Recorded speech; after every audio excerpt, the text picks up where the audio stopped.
दोस्तों, आज हम प्रेमचंद द्वारा लिखी हुई कहानी दो बैलों की कथा पढ़ेंगे। ये कहानी कृषक समाज और पशुओं के साथ उनके भावात्मक संबंधों को दर्शाती है। परोक्ष रूप से ये कहानी आज़ादी के आंदोलन को भी दिखाती है और यह बताती है कि आज़ादी के लिए बार बार संघर्ष करना पड़ता है। आज़ादी सहज ही नहीं मिलती। आइए सुनते हैं ये कहानी दो बैलों की कथा। जानवरों में गधा सबसे ज़्यादा बुद्धिहीन समझा जाता है। जब हम किसी आदमी को परले दर्जे का बेवकूफ़ कहना चाहते हैं तो उसे गधा कहते हैं।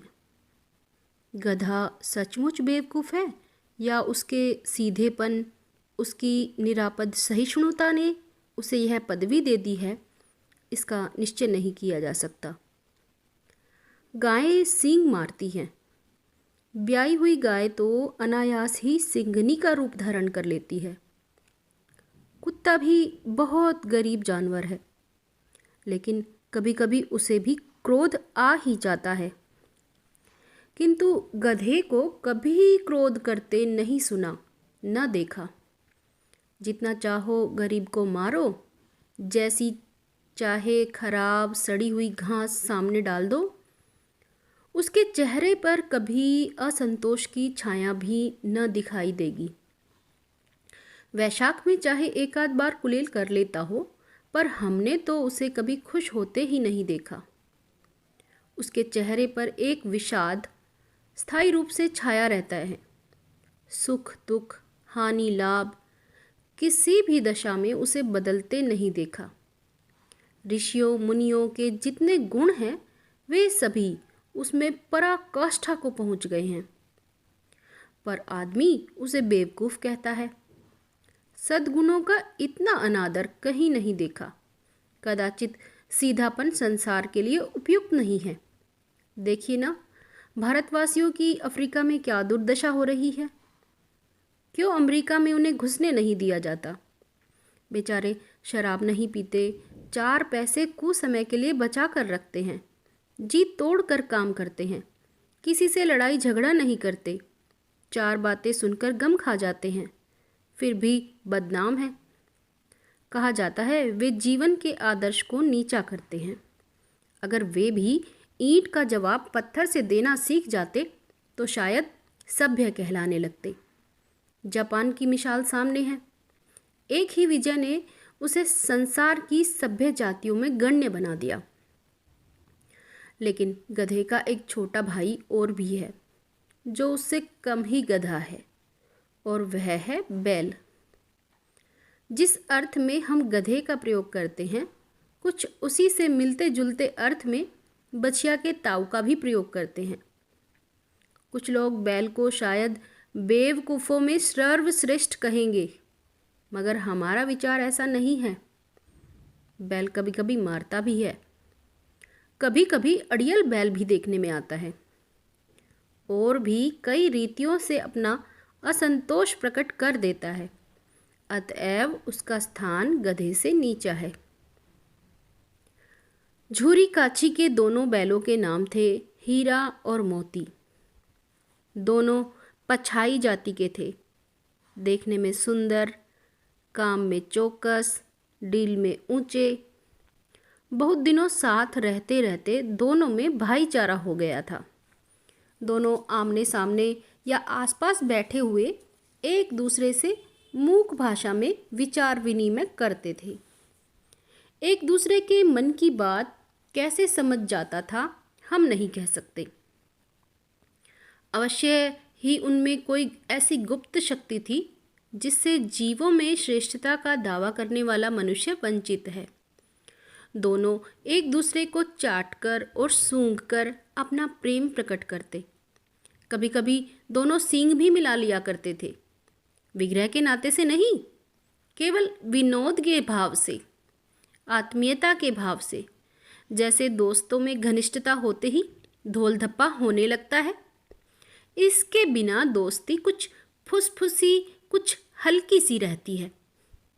जिस पर ज़्यादा विश्वास नहीं किया जा सकता। जिस वक्त ये दोनों बैल हल या गाड़ी में जोत दिए जाते और गर्दन हिला हिला कर चलते, उस समय हर एक की यही चेष्टा होती थी कि ज़्यादा से ज़्यादा बोझ मेरी ही गर्दन पर रहे। दिन भर के बाद दोपहर या संध्या को दोनों खुलते तो एक दूसरे को चाट चूट कर अपनी थकान मिटा लिया करते। नांद में खली भूसा पड़ जाने के बाद दोनों साथ उठते, साथ नांद में मुंह डालते और साथ ही बैठते थे।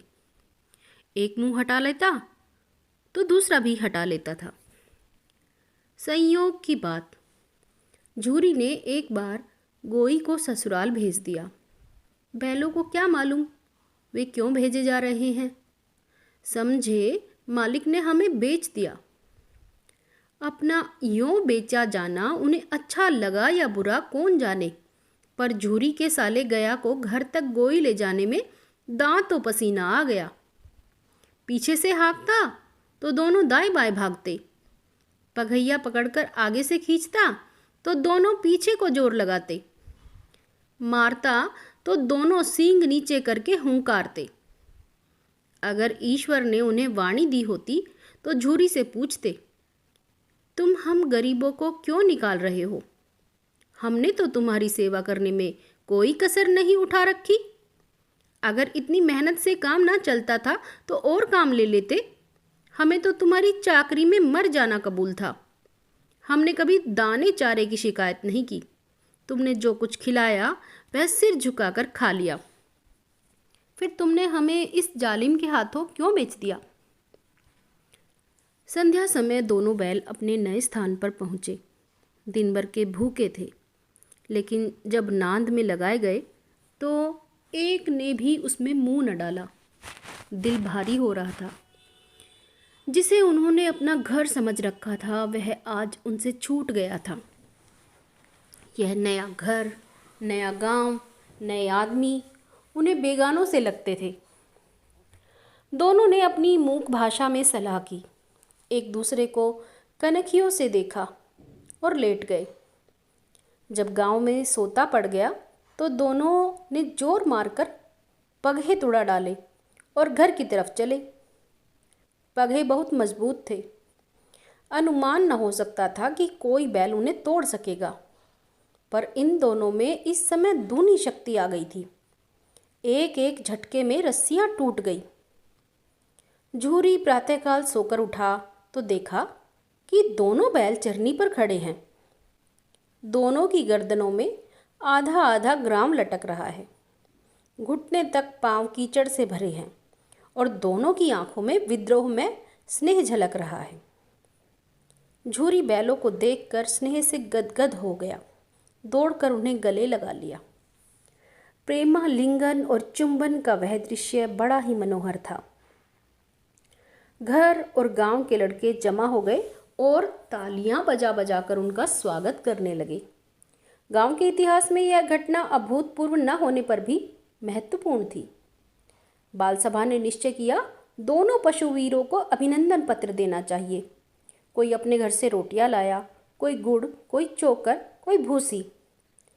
एक बालक ने कहा, ऐसे बैल किसी के पास ना होंगे। दूसरे ने समर्थन किया, इतनी दूर से दोनों अकेले चले आए। तीसरा बोला, बैल नहीं है वे, उस जन्म के आदमी हैं। इसका प्रतिवाद करने का किसी को साहस न हुआ। झूरी की स्त्री ने बैलों को द्वार पर देखा तो जल उठी। बोली, कैसे नमक हराम बैल है कि एक दिन वहां काम न किया, भाग खड़े हुए। झूरी अपने बैलों पर यह आक्षेप न सुन सका। नमक हराम क्यों है? चारा दाना न दिया होगा तो क्या करते? स्त्री ने रोब के साथ कहा, बस तुम ही तो बैलों को खिलाना जानते हो, और तो सभी पानी पिला पिला कर रखते हैं। झूरी ने चिढ़ाया, चारा मिलता तो क्यों भागते? स्त्री चिड़ी, भागे इसलिए कि वे लोग तुम जैसे बुद्धुओं की तरह बैलों को सहलाते नहीं, खिलाते हैं तो रगड़कर जोतते भी हैं। ये दोनों ठहरे कामचोर, भाग निकले। अब देखूं कहाँ से खली और चोकर मिलता है। सूखे भूसे के सिवा कुछ न दूंगी, खाएं चाहे मरे। वही हुआ। मजूर को कड़ी ताकीद कर दी गई कि बैलों को खाली सूखा भूसा दिया जाए। बैलों ने नाद में मुंह डाला तो फीका फीका, ना कोई चिकनाहट ना कोई रस। क्या खाएं? आशा भरी आंखों से द्वार की ओर ताकने लगे। झूरी ने मजूर से कहा, थोड़ी सी खली क्यों नहीं डाल देता बे? मालकिन मुझे मार ही डालेगी। चुरा कर डाला? ना दादा, पीछे से तुम भी उन्हीं की सी कहोगे। दूसरे दिन झूरी का साला फिर आया और बैलों को ले चला। अब की उसने दोनों को गाड़ी में जोता। 2-4 बार मोती ने गाड़ी को सड़क की खाई में गिराना चाहा, पर हीरा ने संभाल लिया। वह ज़्यादा सहनशील था।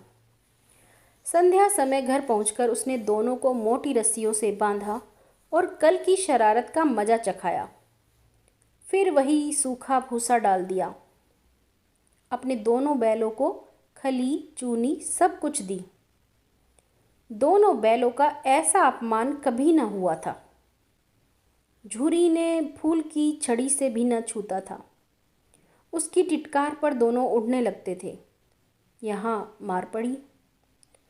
आहत सम्मान की व्यथा तो थी ही, उस पर मिला सूखा भूसा। नाद की तरफ आंखें तक न उठाई। दूसरे दिन गया ने बैलों को हल में जोता, पर इन दोनों ने जैसे पाँव न उठाने की कसम खा ली थी। वह मारते मारते थक गया, पर दोनों ने पाँव न उठाया। एक बार जब उस निर्दयी ने हीरा की नाक पर खूब डंडे जमाए तो मोती का गुस्सा काबू के बाहर हो गया। हल लेकर भागा। हल, रस्सी, जुआ, जोत सब टूट टाट कर बराबर हो गया। गले में बड़ी बड़ी रस्सियाँ ना होती तो दोनों पकड़ाई में ना आते। हीरा ने मूक भाषा में कहा, भागना व्यर्थ है। मोती ने उत्तर दिया, तुम्हारी तो इसने जान ही ले ली थी। अब की बड़ी मार पड़ेगी। पड़ने दो, बैल का जन्म लिया है तो मार से कहाँ तक बचेंगे। गया 2 आदमियों के साथ दौड़ा आ रहा है। दोनों के हाथों में लाठियाँ हैं। मोती बोला, कहो तो दिखा दूँ कुछ मजा, मैं भी लाठी लेकर आ रहा है। हीरा ने समझाया, नहीं भाई, खड़े हो जाओ। मुझे मारेगा तो मैं भी 1-2 को गिरा दूंगा। नहीं, हमारी जाति का यह धर्म नहीं है। मोती दिल में ऐंठ कर रह गया। गया आ पहुंचा और दोनों को पकड़कर ले चला। कुशल हुई कि उसने इस वक्त मारपीट न की, नहीं तो मोती भी पलट पड़ता। उसके तेवर देखकर गया और उसके सहायक समझ गए कि इस वक्त टाल जाना ही मसलहत है। आज दोनों के सामने फिर वही सूखा भूसा लाया गया। दोनों चुपचाप खड़े रहे। घर के लोग भोजन करने लगे। उस वक्त छोटी सी लड़की 2 रोटियां लिए निकली और दोनों के मुंह में देकर चली गई। उस एक रोटी से इनकी भूख तो क्या शांत होती, पर दोनों के हृदय को मानो भोजन मिल गया। यहाँ भी किसी सज्जन का वास है। लड़की भैरव की थी। उसकी माँ मर चुकी थी। सौतेली माँ उसे मारती रहती थी, इसलिए इन बैलों से उसे एक प्रकार की आत्मीयता हो गई थी।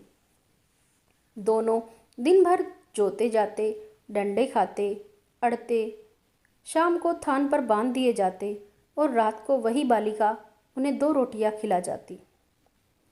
प्रेम के इस प्रसाद की यह बरकत थी कि 2-2 गाल सूखा भूसा खाकर भी दोनों दुर्बल न होते थे, मगर दोनों की आंखों में रोम रोम में विद्रोह भरा हुआ था।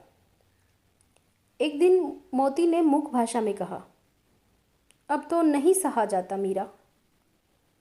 क्या करना चाहते हो? एक आध को सींगों पर उठाकर फेंक दूंगा, लेकिन जानते हो वह प्यारी लड़की जो हमें रोटियां खिलाती है, उसी की लड़की है जो इस घर का मालिक है। यह बेचारी अनाथ न हो जाएगी तो मालकिन को ना फेंक दूं, वही तो उस लड़की को मारती है। लेकिन औरत जात पर सींग चलाना मना है, यह भूले जाते हो। तुम तो किसी तरह निकलने ही नहीं देते। बताओ, तुड़ाकर भाग चले? हाँ, यह मैं स्वीकार करता हूँ, लेकिन इतनी मोटी रस्सी टूटेगी कैसे? इसका एक उपाय है। पहले रस्सी को थोड़ा सा चबा लो, फिर एक झटके में जाती है। रात को जब बालिका रोटियां खिलाकर चली गई, दोनों रस्सियां चबाने लगे, पर मोटी रस्सी मुंह में न आती थी। बेचारे बार बार जोर लगाकर रह जाते थे। सहसा घर का द्वार खुला और वही लड़की निकली। दोनों सिर झुकाकर उसका हाथ चाटने लगे। दोनों की पूंछें खड़ी हो गई। उसने उनके माथे सहलाए और बोली, खोले देती हूँ, चुपके से भाग जाओ, नहीं तो यहाँ लोग मार डालेंगे। आज घर में सलाह हो रही है कि इनकी नाकों में नाथ डाल दी जाए। उसने ग्राम खोल दिया, पर दोनों चुपचाप खड़े रहे। मोती ने अपनी भाषा में पूछा, अब चलते क्यों नहीं? हीरा ने कहा, चले तो, लेकिन कल इस अनाथ पर आफत आएगी, सब इसी पर संदेह करेंगे। सहसा बालिका चिल्लाई, दोनों फूफा वाले बैल भागे जा रहे हैं। ओ दादा, दादा, दोनों बैल भागे जा रहे हैं, जल्दी दौड़ो। गया हड़बड़ाकर भीतर से निकला और बैलों को पकड़ने चला। वे दोनों भागे। गया ने पीछा किया और भी तेज हुए।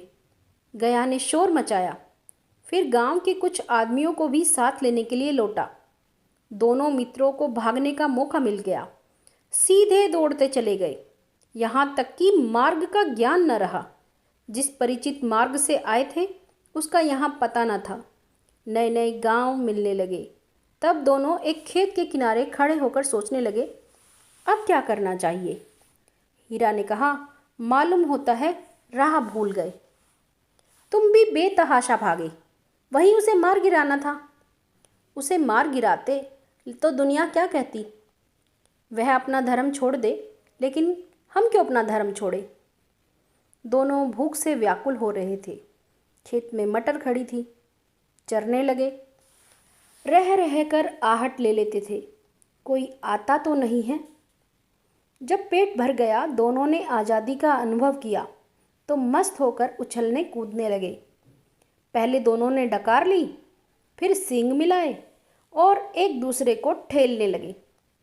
मोती ने हीरा को कई कदम पीछे हटा दिया, यहाँ तक कि वह खाई में गिर गया। तब उसे भी क्रोध आया, संभल कर उठा और फिर मोती से मिल गया।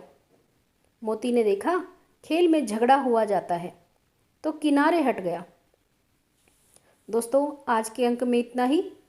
आशा है आपको ये कहानी अच्छी लगी होगी। अगला अंक कुछ दिनों बाद मैं आपको शेयर करूँगी। तब तक के लिए धन्यवाद।